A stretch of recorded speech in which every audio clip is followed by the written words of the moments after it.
lakini wameanza.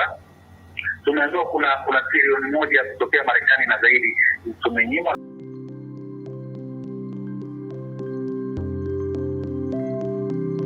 Vikwazo vya kidiplomasia vyaanza kuikabili Tanzania, ambapo tayari baadhi ya mataifa wanachama wa Umoja wa Ulaya na Jumuiya ya Madola imeanza kutoa vikwazo vya kuingia nchini mwao. Hilo limetajwa kutokea kwa viongozi wawili wa chama cha walimu Tanzania CWT walioshindwa kuingia nchini Ubelgiji baada ya kunyimwa visa, imefahamika. Habari kutoka ndani ya CWT zinasema viongozi walionyimwa visa ya kuingia Ubelgiji walikuwa wanakwenda nchini humo kuhudhuria kongamano la kimataifa la vyama vya walimu duniani Education International. Walionyimwa ruhusa ya kuingia Brussels, Ubelgiji ni Suleimani Ikomba, mwenyekiti wa CWT, na Joseph Misalaba, katibu mkuu. Viongozi wetu walikuwa wamekamilisha taratibu zote pamoja na tiketi ya ndege shirika la ndege la Uturuki, lakini ubalozi wa Ubelgiji hapa nchini umewanyima visa, ameeleza kiongozi mmoja. Anasema walipouliza sababu za kunyimwa visa walijibiwa kwamba hata ninyi mnafahamu. Eleza mtu wa taarifa. Hapa hakuna sababu nyingine, vikwazo vimeanza na kwa bahati mbaya vimeanzia kwa viongozi wetu, ameeleza kiongozi mmoja wa walimu. Alipoulizwa mwenyekiti wa CWT Suleiman Ikomba kuhusu sababu za kushindwa kusafiri, alijibu kwamba kulikuwa na mambo mengine muhimu yaliyosababisha waamue kuhairisha safari. Tulihairisha kwa kuwa kulikuwa na mwingiliano wa mambo mengine ndani ya chama, alisema. Alipoulizwa kuhusu kunyimwa visa ya kuingia Ubelgiji, mwenyekiti huyo aling'aka, mimi sina taarifa hizo, mimi sijui, labda mumuulize aliyewapa hizo taarifa. Ikomba na Misalaba alikuwa akahudhuria kongamano hilo lililopangwa kufanyika kwa siku mbili, tarehe 4 na tarehe 5 Disemba katika makao makuu yake Brussels. Walitarajiwa kusafiri kwa ndege ya Uturuki kupitia Istanbul, Uturuki, ambapo wangepanda nyingine hadi Ubelgiji. CWT ni miongoni mwa vyama 400 wanachama wa shirikisho hilo ambao huendesha miradi mbalimbali kwa wanachama wake. Mkasa huu umekuja siku chache baada ya bunge la Ulaya EU lenye makao yake makuu Brussels kupitia azimio linaloitaka Tanzania kufanya uchunguzi huru na unaoaminika juu ya madai ya mauaji na ukatili dhidi ya waandamanaji waliopinga uchaguzi wa tarehe 29 Oktoba. Kupitishwa kwa azimio hilo ni hatua inayoashiria msimamo mkali wa bunge hilo kuhusu mwenendo wa kisiasa nchini. Pamoja na kutaka kusitishwa kwa misaada ya kifedha, bunge hilo pia limesisitiza wito wake wa kufanyika kwa uchunguzi huru wa madai ya mauaji, kupotea kwa watu na ukiukaji mwingine wa haki za binadamu uliofuata uchaguzi wa 2025, likisema kwamba hali hiyo haiendani na misingi ya utawala wa sheria.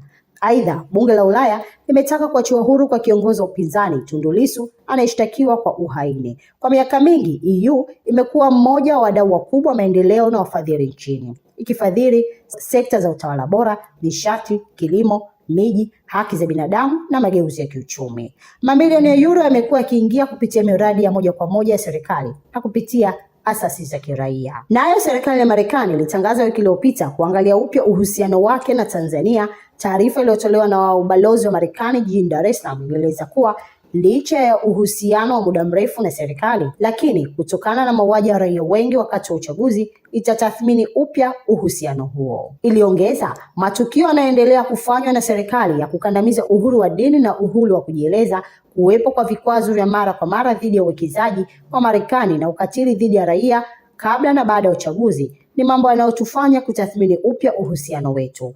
Nayo serikali ya Canada imetangaza kupitia upya utoaji wa misaada yake kwa muda mrefu na serikali ya Tanzania. Tanzania imekuwa mpokeaji mkuu wa misaada kutoka Canada kwa miongo kadhaa sasa. Kwa mwaka 2023 hadi 2024, serikali ilipopokea msaada wa dola za Marekani 141 milioni sawa na shilingi bilioni 380 za Kitanzania. Kwa kuzingatia yaliyotokea hivi karibuni, Canada inafanya mapitio ya kina ya msaada wake kwa Tanzania ili kuhakikisha utendaji kazi wa misaada unaendana na uadilifu, ameeleza Alexandre Fona, mkurugenzi wa mfuko wa maendeleo wa Canada. Wiki iliyopita, Canada iliungana na nchi zingine 15 za Magharibi na Umoja wa Ulaya kushinikiza serikali kufanya uchunguzi huru wa vifo vilivyotokea baada ya uchaguzi wa tarehe 29 Oktoba.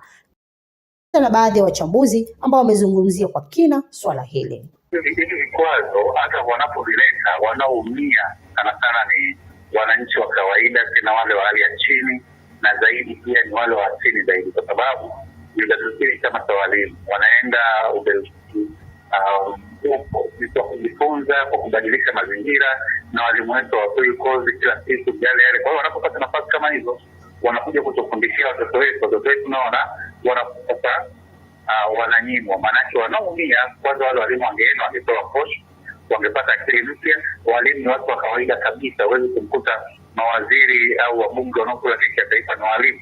Kwa hiyo walimu ni watu wa chini, wakienda kwa ajili ya wanafunzi wetu. Hilo la kwanza. Lakini wameanza, tumeambiwa kuna trilioni 1 kutokea Marekani na zaidi tumenyimwa, lakini Wakenya wametoa trilioni 4. Wewe huwezi kuniambia sasa hivi katika hivyo vikwazo wakinyima hizo fedha za miradi ya afya kwamba kuna mbunge atakayeugua au waziri au wale mitandao watakaougua wataenda kutibiwa Ocean Road au kwenye hospitali kule Bunju Buza kule kwa Mtogole ya Pala au Vigilagila Jitro. Kwa hiyo wanaumia ni sisi.